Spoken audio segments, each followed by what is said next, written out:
नमस्कार jolly tutorial को मु आपण मानक स्वागत जनाऊँगी। तेबे आज यही अवसर रे आमे एक गल्प रखीचु जोटा कि समस्त शिशु मंदिर एवं सरकारी स्कूल रे प्रचलित नवम श्रेणी पाठ्य अंतर्गत पुस्तक साहित्य धारार विषय वस्तु एक गल्प जार ना होछि बुढ़ा शंखारी। आउ एई बुढ़ा शंखारी गल्पर गाल्पिक होउछंती कांतकवि लक्ष्मीकांत महापात्र। वंदे उत्कल जननी वंदे उत्कल जननी वंदे उत्कल जननी चारु हास्यमयी चारु भाष्यमयी चारु हास्यमयी चारु भाष्यमयी जननी जननी जननी जननी जननी जननी वंदे उत्कल जननी वंदे उत्कल जननी वंदे उत्कल जननी। तेबे एई कवितार रचयिता होउछंती स्मरणीय स्रष्टा कांतकवि लक्ष्मीकांत महापात्र। तांकर जन्म होउछि 1888 मसीहा एवं तांकर मृत्यु होउछि 1953 मसीहा। तेबे एई लक्ष्मीकांत महापात्रंकर जो कविता कांतकमल पदावली रे विभूषित होइथिबारु तांको यथार्थरे कांतकवि बोली संबोधन करा जाय थाई। तेबे एई व्यंग विद्रूप मध्यरे पाठक पाठिका मानक मनरे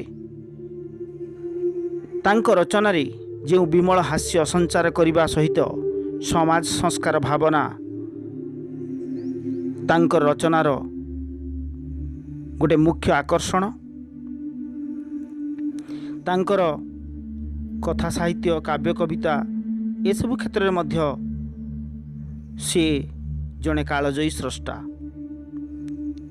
जीवन संगीत जातीय संगीत चटक चंद्रहास चंपू विभिन्न कविता मध्यरे लक्ष्मीकांत कवि प्रतिभार स्वाक्षर निहित अटे। कणा मामू उपन्यास और बुढ़ा शंखारी गल्प कांत कविंकर एक एक अम्लान सृष्टि। हास्य मधुर वेदनार जीवंत रूपायन तांकर क्षुद्र गल्प। तेणु सेई मर्मरे से रचना करिछंती बुढ़ा शंखारी। जो बुढ़ा शंखारी गल्पटी आमर नवम श्रेणी साहित्य धारा बहिर अंतर्गत समस्त सरकारी तथा शिशु मंदिर एवं अन्य समस्त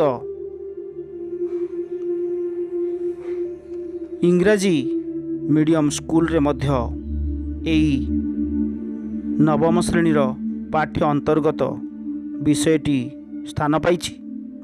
तेबे आसंतु समस्ते एई कांतकवि लक्ष्मीकांत महापात्रंकर रचित से बुढ़ा शंखारी गल्पटी को जानी नबा।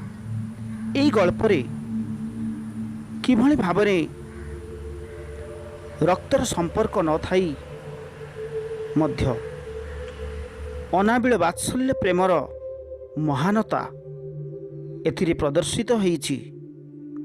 आउ सेई विषय वस्तु ही हेउछि एई गल्परे सन्निवेशित। तेबे आसंतु सेई ବୁଢ଼ା ଶଙ୍ଖାରୀ ଗଳ୍ପଟିକୁ ଆମେ ବର୍ତ୍ତମାନ ପଢ଼ିବା। ପ୍ରାୟ ଫଗୁଣ ମାସ ଶେଷ ସରିକି ଉଦୁଉଦିଆ ଖରାବେଳେ ବୁଢ଼ାଟିଏ ଗୋଟିଏ ଗାଁ ମଝିରେ ଯାଉଥିଲା। 60 ବର୍ଷର ବୁଢ଼ା। ଦାନ୍ତ ଗୁଡ଼ାକ ସବୁ ପଡ଼ିଗଲାଣି। ମୁଣ୍ଡ ବାଳ ତେଣିକି ଥାଉ, ଛାତି ବାଳ ଗୁଡ଼ିକ ପାଚି ଧବ ଫରଫର ଦିଶୁଛି। ବୁଢ଼ା ମୁଣ୍ଡରେ ଗୋଟିଏ ଟୋକେଇ ଧୂଳିରେ ଆଣ୍ଠୁ ଯାକେ ବୁଡ଼ିଛି। ଅଷ୍ଟାଙ୍ଗ ଶରୀର ଝାଳରେ ବୁଡ଼ି ଗୋଡ଼ ବାଟେ ବହିଯାଉଛି। ଗାଁ ମୁଣ୍ଡରେ ଗୋଟିଏ ଘର, ପକ୍କା ପିଣ୍ଡା, 7 ଶ୍ରେଣିଆ ଛପର, ଜାଉଁଳି କବାଟ। ବୁଢ଼ା ସେଇ ପିଣ୍ଡାରେ ବୋଝଟି ଥୋଇଦେଇ ନତ କରି ବସି ପଡ଼ିଲା। କିଛି କ୍ଷଣ ପରେ ସେ ଘରୁ ଗୋଟିଏ ଦାସୀ ବାହାରି ଆସିଲା। ଦାସୀ ବୁଢ଼ାକୁ ଚିହ୍ନେ। ପଚାରିଲା, କିହ ଶଙ୍ଖାରୀ ପୁଅ, ଶଙ୍ଖା ଆଣିଛ କି? ବୁଢ଼ା ଉତ୍ତର କଲା, ହଁ। ପୁଣି କହିଲା, ଝିଅ ଟୋପାଏ ପାଣି ଦିଅନ୍ତୁ। ବୁଢ଼ା ମଣିଷ, ଖରାରେ ତଣ୍ଟି ଶୁଖିଗଲାଣି। ଦାସୀ ପାଣି ଆଣିବାକୁ ଚାଲିଗଲା। କିଛି କ୍ଷଣ ପରେ ଲୋଟାଏ ପାଣି ଘେନି ଦାସୀ ଫେରିଆସି ବୁଢ଼ା ପାଖରେ ଥୋଇଦେଲା। ବୁଢ଼ା ଉପରକୁ ଆଁ କରିଦେଇ ଢକ ଢକ କରି ଅଧ ଲୋଟାଏ ପାଣି ଟେକିଦେଲା। ପାଣି ପିଇ ସାରି ବୁଢ଼ା ଚୌରସ ନିଶ୍ୱାସଟେ ମୁହଁ ବାଟେ ପକାଇ କହିଲା, ଝିଅ ତୋର ବଡ଼ ଧର୍ମ ହେଲା। ଦାସୀ କହିଲା, ହେଉ ହେଲା ତ ପଛେ ହେଲା।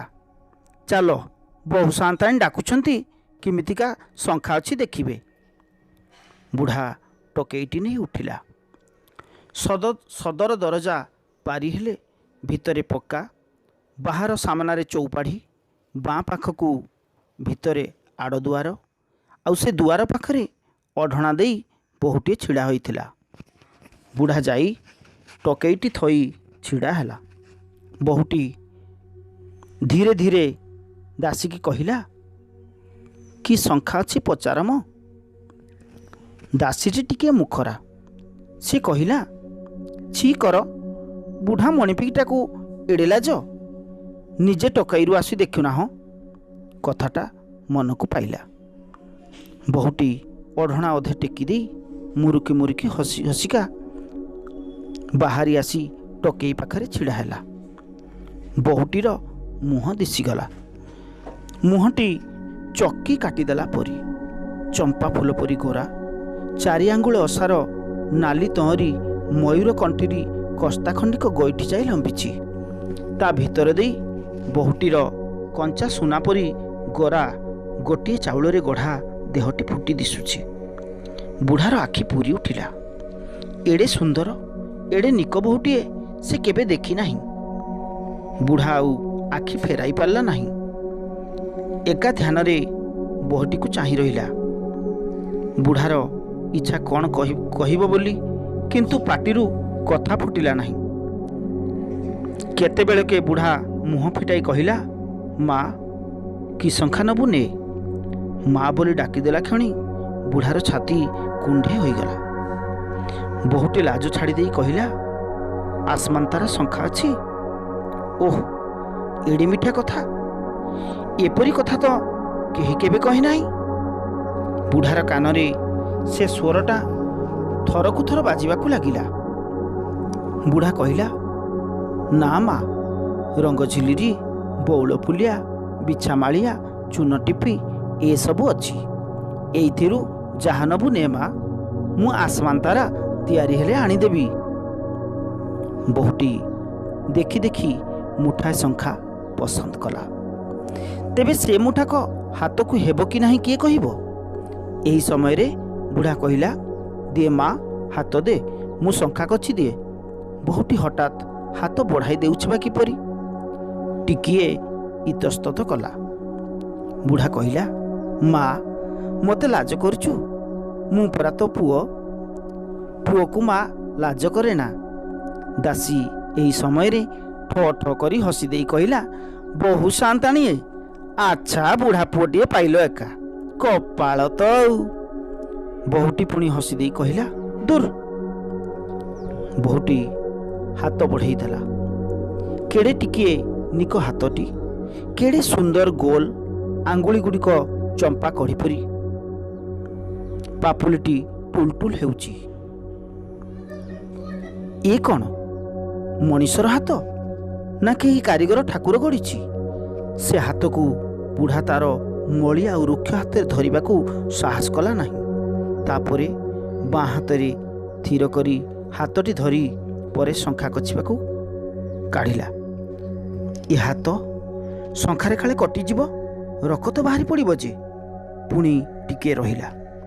ପୁଣି ଶଙ୍ଖାପଟିଏ ଆଣି ଧୀରେ ଧୀରେ ଅତି ସନ୍ତର୍ପଣରେ ଅତି ସାବଧାନତାର ସହିତ ସେ ପଟିକ କଛିଦେଲା।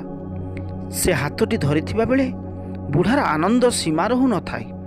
ଯେପରି ତାର ଜୀବନର ସମସ୍ତ ସୁଖ ସମସ୍ତ ଆଶାର ସେଇଠାରେ ତୃପ୍ତି। ସେ ହାତକୁ ପୁଣି ଛାଡ଼ିଦେବାକୁ ହେଲା। ବୁଢ଼ା ଭାବିଲା, ମୁଁ ପ୍ରତିଦିନ ଏହିପରି ଏ ହାତରେ ଶଙ୍ଖା ପିନ୍ଧାନ୍ତି କି? ଏହି ସମୟରେ ସେ ଘରର ସାନ୍ତାଣୀ ସେଠାରେ ଆସି ପହଞ୍ଚିଲେ। ଶାଶୁଙ୍କୁ ଦେଖି ବୋହୂଟି ଓଢ଼ଣା ଟାଣି ଦେଇ ପଳେଇଗଲା। ଶାଶୁ ଦାସୀକୁ ପଚାରିଲେ, କିଲ ଶଙ୍ଖା କିଣୁଥିଲ କି?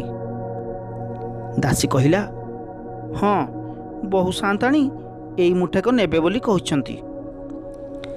ଶାଶୁ କହିଲେ, ଦାମ କେତେ? ବୁଢ଼ା, ଶଙ୍ଖା ମୁଠାକ କି ଦାମ? ଶାଶୁ, ଫେର କେତେ ଦେବି? ମା ଠଉଁ ମୁଁ କ'ଣ ଦାମ ନେବି? ଶାଶୁ ଦାସୀକି ପଚାରିଲେ, କିଲ ମା କ'ଣ ଲ? ଦାସୀ ହସି ହସି କହିଲା, ସେଇ ପିଲାଟି ବୋଉ ସାନ୍ତାଣୀଙ୍କ ପୁଅ ହୋଇଛି। ଶାଶୁ ବି ହସିଲେ, କହିଲେ, ଆଚ୍ଛା ଆଚ୍ଛା, ଏଥର ଦାମ ନେଇଯାଅ, ଆରଥରକୁ ପଛେ ଖାଲି ଦେଇଯିବ, ତମେ ଗରିବ ଲୋକ। ବୁଢ଼ା, ନା ନା, ମୋ ମାଆକୁ ମୁଁ ଦେଇଛି, ମୁଁ ଆଉ ଦାମ ନେବି ନାହିଁ। ଶଙ୍ଖା ମୁଠାକ ଲାଗି ମୁଁ ଗରିବ ହୋଇଯିବି ନାହିଁ। ଏହା କହି ଶଙ୍ଖା ମୁଠାକ ରଖିଦେଇ ବୋଝଟି ଧରି ଏକାବେଳକେ ଚାଲିଗଲା। ଆଉ ଡାକିଲେ ଶୁଣିଲା ନାହିଁ। ଦାସୀ ପଛରେ ଗୋଡ଼ାଇ ଗୋଡ଼ାଇ ଗଲା, କିନ୍ତୁ ସେ ଆଉ ଫେରି ଚାହିଁଲା ନାହିଁ। ସେଇଦିନଠାରୁ ସେ ବୁଢ଼ା ଶଙ୍ଖାରୀ 2 ଦିନେ 3 ଦିନେ ସେ ଗାଁକୁ ଆସେ। ଶଙ୍ଖାଟା କ'ଣ ଗୋଟେ ନିତ୍ୟାନି ଦରବ ଯେ ଲୋକେ ରୋଜ କିଣିବେ। ଅକାଳେ ସକାଳେ ପୁନେଇ ପରବରେ ସିନା କିଏ ନୂଆ ଶଙ୍ଖା ଖୋଜେ। ବୁଢ଼ାଟା ଖାଲି ଘର ଘର ବୁଲି ଫେରିଯାଏ, କିନ୍ତୁ ଶଙ୍ଖା ବିକ୍ରି ତ ବୁଢ଼ାର ଉଦ୍ଦେଶ୍ୟ ନୁହେଁ। ସିଏ ଆସେ ତାର ସେଇ ନିଜ ମାଟିକୁ ଦେଖିବା ପାଇଁ। କେଉଁଦିନ ଆସେ କାହାରିକୁ ନ କହି ଦୁଆର ଯାକେ ଚାଲି ଆସେ। ବୋଝ ରଖିବାକୁ ହୁଏ ନାହିଁ, ଖାଲି ପାଟି କରି ଡାକିଦିଏ, ନୂଆ ଶଙ୍ଖା ନବ। ଆଉ ତା ପାଟି ଶୁଣିଲା କ୍ଷଣି ବୋହୂଟି କୁଆଡ଼େ ଥାଏ ଆସି ଦୁଆର ପାଖରେ ଟିକିଏ ଛିଡ଼ା ହୁଏ। ବୁଢ଼ାଟି ଟିକିଏ ଅନାଏ, ଚାହିଁଦେଲା କ୍ଷଣି ବୁଢ଼ାର ମନ ପୁରି ଉଠେ। ପଚାରେ, ମା ଆଉ ଶଙ୍ଖା ନେବୁ? ବୁଢ଼ାର ଇଚ୍ଛା କାଳେ ନେବାକୁ କହିବ, ତାହେଲେ ତା ମାଆର ସେଇ ଚମ୍ପା ଫୁଲିଆ ସୁନ୍ଦର ହାତଟିରେ ସେ ଶଙ୍ଖା କଛିଦେବ। କିନ୍ତୁ ବୋହୂଟି ମୁଣ୍ଡ ହଲେଇ ଦିଏ, ଆଉ ବୁଢ଼ା ଫେରି ଚାଲିଯାଏ। ଦିନେ ଦିନେ ଯଦି ବୋହୂଟିର ଆସିବାକୁ ଡେରି ହୁଏ, ସେ ଦାସୀଟି ହୁରି କରିଦିଏ, ବୋହୂ ସାନ୍ତାଣୀଏ, ତମ ପୁଅ ଅଇଲାଣି। ବୁଢ଼ା 2 ଥର 4 ଥର ନୂଆ ଶଙ୍ଖା ନେବ ବୋଲି ଡାକିଲାରୁ ତା ମାଆଟି ଆସି ଛିଡ଼ା ହୁଏ। ବୁଢ଼ା ଯେଉଁଦିନ ଆସେ ପ୍ରାୟ ଏଇ କଥା, ଏଇ ଅଭିନୟ ନୀତି। ବୁଢ଼ା ଫେରିଲା ବେଳକୁ ଭାବେ, ମାଆର ଆସମାନ୍ତାର ଶଙ୍ଖା ଉପରକୁ ମନ, କେବେ ସେଥିରୁ ମୁଠାଏ ଆଣିଦେବି। ଶେଷରେ ଠିକ୍ କଲା, ଆସନ୍ତା ରଜ ସଂକ୍ରାନ୍ତି ବେଳକୁ ଯୁଆଡ଼ୁ ହେଲେ ମା ଲାଗି ଆସମାନ୍ତାରା ମୁଠାଏ ଆଣିବ। ମା ନାଇବ, ମୋତେ ହାତ ଦେଖାଇବ, ମୁଁ ଶଙ୍ଖା କଛିଦେବି। ଏଇଆ ଭାବିଲା କ୍ଷଣି ବୁଢ଼ାର ମନ ଭାରି ଉତ୍ଫୁଲ୍ଲ ହୋଇଯାଏ। ବୁଢ଼ା ରଜ ସଂକ୍ରାନ୍ତିକୁ ଚାହିଁ ରହିଥାଏ। ରଜ ସଂକ୍ରାନ୍ତିଟି ଏଥର ତାର ଭାରି ଆନନ୍ଦର ଦିନ। ତା ମା ଲାଗି ସେ ଆସମାନ୍ତାର ଶଙ୍ଖା ଆଣିବ। ମା କେଡ଼େ ଖୁସି ହେବ। ବୈଶାଖ ମାସ ହେଲା। ବୁଢ଼ା ଲୋକ, ସେଥିକି ଖରାରେ ରୋଜ ବାଟ ଚଲା, ପାଣି ପିଆ, ଦେହରେ ସହିଲା ନାହିଁ। ବୁଢ଼ାକୁ ଜ୍ୱର ହେଲା। ଦେଖୁ ଦେଖୁ ଭାରି ଜ୍ୱର, ଗୋଡ଼ ହାତ ଫୁଲିଗଲା। ସମସ୍ତେ କହିଲେ, ବୁଢ଼ା ଆଉ ବଞ୍ଚିବ ନାହିଁ। ବୁଢ଼ାର କିନ୍ତୁ ସେ ଦିଗକୁ ଭାବନା ନଥାଏ। ସେ ସବୁବେଳେ ଭାବି ହେଉଥାଏ ଯେ କେଉଁଦିନୁ ସେ ମାଆକୁ ଦେଖିବାକୁ ଯାଏ ନାହିଁ। ସେଥିପାଇଁ ମନଟା ଆଉଟୁ ପାଉଟୁ ହେଉଥାଏ।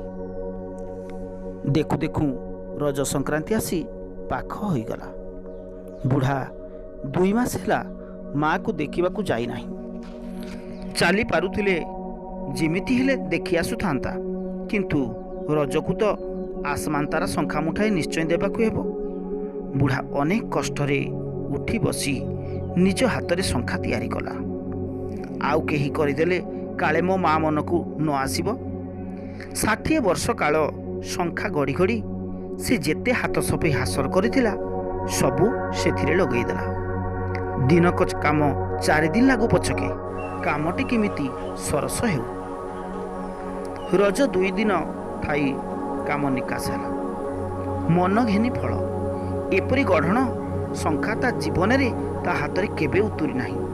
ଶଙ୍ଖା ଦେଖି ବୁଢ଼ାର ମନ ଭାରି ଖୁସି। ତା ମା ହାତକୁ ଏ ଶଙ୍ଖା ମୁଠିକ ଖୁବ୍ ମାନିବ। ରଜ ଆଗ ଦିନ ପହିଲି ରଜ। ଆଜି ଝିଅ ବୋହୂଏ ନୂଆ ଶଙ୍ଖା ନୂଆ ଶାଢ଼ୀ ପିନ୍ଧନ୍ତି। ରାତି ସାରା ବୁଢ଼ାର ନିଦ ନାହିଁ। ସକାଳୁ ଉଠି ବୁଢ଼ା ଭାବିଲା, ମୁଁ ତ ଚାଲିପାରୁନାହିଁ, କ'ଣ କରିବି? ଆଉ କିଏ ନେଇଗଲେ ତ ହେବନି। ମାଆକୁ ଢେର ଦିନୁ ଦେଖି ନାହିଁ। ସତେ କ'ଣ ଏଥିରୁ ବଞ୍ଚିବି ଯେ ଥରେ ଦେଖି ଆସେ। ଆଉ ମାଆର ସେଇ ହାତରେ ଶଙ୍ଖା କଛି ଦେବି। ମାଆର ହାତଟି ମନେ ପଡ଼ିଗଲା କ୍ଷଣି ବୁଢ଼ାର ଗଦାଏ ବଳ ଆସିଗଲା। ବୁଢ଼ା ସହଳ ସହଳ ମୁଠାଏ ଖାଇଦେଇ ଶଙ୍ଖା ମୁଠିକ ଗାମୁଛାରେ ବାନ୍ଧି ବାହାରିଗଲା। ଅତି କଷ୍ଟରେ ଭଡ଼ାଏ ଭଡ଼ାଏ ପାଦ ପକାଇ ଚାଲୁଥାଏ। 5 କୋଶ ବାଟ ପହଞ୍ଚିଲା ବେଳକୁ ବେଳ ଗଡ଼ିଗଲାଣି। ବୁଢ଼ା ଯାଇ ଯେଉଁଠାରେ ଛିଡ଼ା ହୋଇ ଡାକୁଥିଲା ସେଇଠାରେ ଛିଡ଼ା ହେଲା। ମନରେ କେତେ ଆନନ୍ଦ, କେତେ ଉତ୍ସାହ। ଡାକିଲା, ଶଙ୍ଖା ନବ? କେହି ଶୁଣିଲେ ନାହିଁ। ପୁଣି ଡାକିଲା, ମାଲୋ ଶଙ୍ଖା ନବୁ ପରା? ତେବେ ବି କେହି ଆସିଲେ ନାହିଁ। ବୁଢ଼ା ଅଧୀର ହୋଇ ପଡ଼ିଲା। 2 ଥର ଡାକି ସାରିଲେଣି, କେହି ଜବାବ ପଦେ ଦେଉନାହିଁ। ଥରେ ଡାକିଲେ ତ ମା ତାର ଆସି ଦୁଆର ବନ୍ଧ ପାଖରେ ଛିଡ଼ା ହୋଇଯାଉଥିଲା। ପୁଣି ଡାକିଲା, ମା ମୁଁ ଆସିଛି, ଶଙ୍ଖା ଆଣିଛି ତୋ ପାଇଁ। ଏଇଥର ସାଆନ୍ତାଣୀ ନିଜେ ବାହାରି ଆସିଲେ। ତାଙ୍କ ପଛେ ସେଇ ଦାସୀ। ସାଆନ୍ତାଣୀକୁ ଦେଖି ବୁଢ଼ା କହିଲା, ମୋ ମା କାହିଁ? ମୁଁ ତା ପାଇଁ ଆସମାନ୍ ତାରା ଶଙ୍ଖା ଆଣିଛି, ରଜରେ ପିନ୍ଧିବ। ଦାସୀ ତ ଏତେବେଳକୁ ହୁରି କରି କମ୍ପାଇ ଦିଅନ୍ତାଣି। ସେ କିଛି କହିଲା ନାହିଁ। ସାଆନ୍ତାଣୀ ଧୀରେ ଧୀରେ କହିଲେ, ନା ଶଙ୍ଖା ଲୋଡ଼ା ନାହିଁ। ବୁଢ଼ା କହିଲା, ନା ନା, ମୁଁ ମୋ ମା ଲାଗି ବଡ଼ ଶ୍ରଦ୍ଧାରେ ଆଣିଛି। ସାଆନ୍ତାଣୀ କହିଲେ, ନା ଶଙ୍ଖା କେହି ନେବେ ନାହିଁ, ଯାଅ। ବୁଢ଼ା କହିଲା, ହେଉ, ଶଙ୍ଖା ନ ନେଲେ ନାହିଁ। ମୋ ମାଆକୁ ଥରେ ଡାକିଦିଅ, ମୁଁ ଦେଖିବି। କେଉଁ ଦିନରୁ ଦେଖି ନାହିଁ। ସାଆନ୍ତାଣୀ, ଦେଖା ହୋଇପାରିବ ନାହିଁ। ବୁଢ଼ା ମୁଣ୍ଡରେ ବଜ୍ର ପଡ଼ିଲା। ଦେଖା ହୋଇପାରିବ ନାହିଁ? ମୋ ମାଆକୁ ମୁଁ ଥରେ ଦେଖିପାରିବି ନାହିଁ? ବୁଢ଼ାର ଆଖି ଛଳ ଛଳ ହୋଇ ଉଠିଲା। ସେ କାନ୍ଦ କାନ୍ଦ ହୋଇ କହିଲା, ଥରଟିଏ ଦେଖିବି, ମୁଁ ଆଉ ବଞ୍ଚିବି ନାହିଁ।